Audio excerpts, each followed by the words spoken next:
Қарыздарды кешіртіп, өзіңізді банкротпын деп жариялап, және мүлкіңізді өзіңізде сақтап қалуға болады. Ол үй, жер, көлік немесе басқадай мүлік болуы мүмкін. Ол шын ақпарат.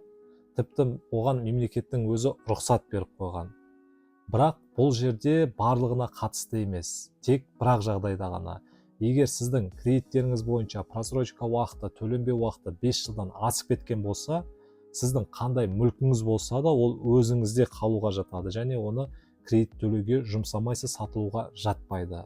Және қазіргі заңдарға өзгерістер енгізуге байланысты қарыздарды кешірту 6 ай емес, 1 айда банкрот болу мүмкіншілігіңіз бар. Бірақ бұл жерде мүлікті сақтап қалудың міндетті талабы кредиттеріңіз бойынша просрочка уақыты 5 жылдан астам болу керек. Егер сіздің кредиттеріңіз бойынша просрочка уақыты 5 жылға жетпеген болса, онда үйіңізді қоспағанда басқа мүлкіңіз болса, оны қарызды төлеуге, сатылуға жататын болады. Солай.